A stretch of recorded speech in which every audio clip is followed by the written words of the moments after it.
আমাদের আজকে যে প্রতিবাদ সভা, এই প্রতিবাদ সভার পক্ষ থেকে সকলকে ধন্যবাদ জানাই।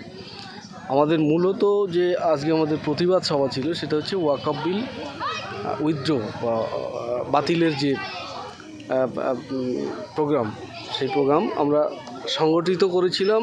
আমাদের তেঁতুলবেড়িয়ার একটা সংগঠন, আমাদের দেউলি মোহাম্মদিয়া ঈদ জনকল্যাণ ঈদ মিলন উৎসব কমিটি, আরও কিছু পার্শ্ববর্তী গ্রামের সংগঠকরা একসঙ্গে মিলে আমরা এটাকে প্রোগ্রামটাকে আমরা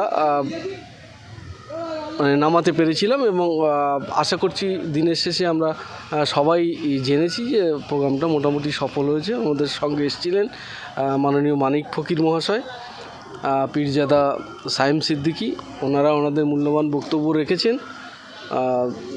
আমরা আশা করছি যে মানুষ বুঝতে পেরেছেন এবং এই বিলের প্রতিবাদে ভবিষ্যতে যে প্রোগ্রামগুলো থাকবে আশেপাশে যে বা ব্রিগেডের সমস্ত জায়গায় আমাদের এই বার্তা আমরা পৌঁছে দিতে পেরেছি, তারা আগামী দিন ব্রিগেডে উপস্থিত হবে এই আশা আমরা করছি।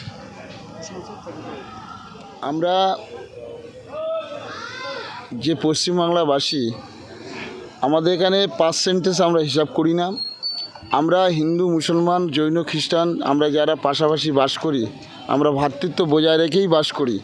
আজকে যে আমরা সম্মেলন ডাক দিয়েছি শান্তিপূর্ণ, আমাদের মিটিংয়ের যে মানে হ্যাম্বিলের হেডলাইনই ছিল শান্তিপূর্ণ। তো এখানে আমাদের যে সোশ্যাল ওয়ার্কার যারা সমাজসেবী ছিল, বিশেষ সমাজসেবী, আপনারা খেয়াল করবেন হিন্দু মুসলমান সবাই আছে। আমাদের বক্তা তালিকায় দেখবেন হিন্দু মুসলমান সবাই আছে। আর ওয়াকফ যে আইন, এই আইন আমরা সম্মিলিতভাবেই ভারতবাসী হিসাবে, পশ্চিমবাংলাবাসী হিসাবে আমরা সম্মিলিতভাবে লড়াই করছি। আগামী দিনে আমরা সবাই মিলে সমস্ত জাতি ভেদ পতাকে দূরে সরিয়ে রেখে আমরা সরকারের যে বিভক্ত নীতি, এই নীতির বিরুদ্ধে আমরা সকলের সম্মিলিতভাবে কাঁধে কাঁধ লেগে লড়াই করব। আপনাদের আন্দোলন কতদিন চলবে?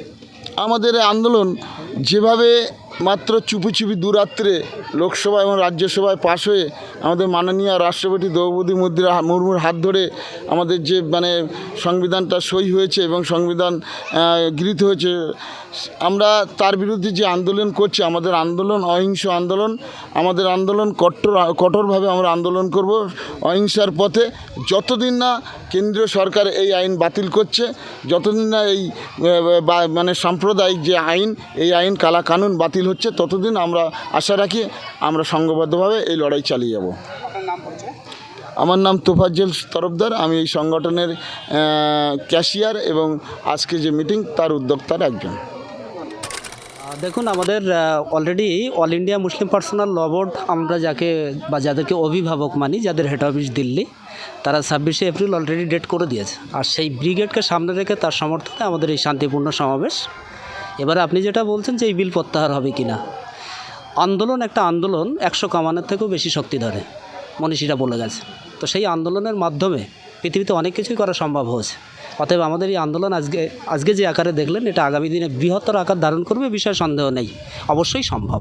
আর সেই নিরিখে আমরা আমাদের মধ্যে যে ভ্রাতৃত্ব রয়েছে, যে মেলবন্ধন রয়েছে, হিন্দু মুসলিমের যে ঐক্য রয়েছে, সেই ঐক্য করেই আমরা আইনকে সম্মান শ্রদ্ধা জানিয়ে গণতান্ত্রিক পদ্ধতিতে এ লড়াই জারি রাখব। হিন্দু মুসলিমের যে ঐক্য, সে ঐক্য যেন বর্তমান সময় ভেঙে তছনছ হয়ে যায়। না, এটা কেন্দ্রীয় সরকার জানে না, ভারতবর্ষের ইতিহাসটাই এরা জানে না, যার জন্যই এই সিদ্ধান্ত নিয়েছে। আপনারা জানেন, বার্মার জঙ্গলের উপর দিয়ে যখন নেতাজি সুভাষচন্দ্র বসু যাচ্ছিলেন, তখন ইংরেজ সেনাবাহিনী তার বুক লক্ষ্য করে গুলি চালিয়েছিল। পিছন থেকে একজন এসে জাপটে ধরে পিঠ পেতে দিয়েছিলেন বন্দুকের সামনে, গুলিটা নিজের পিঠে বেঁধেছিলেন। তার নাম হচ্ছে কর্নেল নিজামউদ্দিন, একজন মুসলিম। এটা ভারতবর্ষের সম্প্রীতি। এই কারণেই হিন্দু মুসলিম যেভাবে ইংরেজ রাজত্বের শাসন ঘটিয়ে ভারতবর্ষের স্বাধীনতার সূর্য উদয় করেছে, সেই ইতিহাসটাই কেন্দ্রীয় সরকার ভুলে গেছে। আমরা তার বিরুদ্ধে প্রতিবাদ করছি। হিন্দু মুসলিম ব্যাপারটা নয়, আমাদের মধ্যে যে ঐক্য ছিল সেটা এখন নষ্ট হচ্ছে না, আগামীতেও হবে না। কোনো শক্তি নেই সেটাকে নষ্ট করার। তার নিরিখে আমাদের এই আন্দোলন।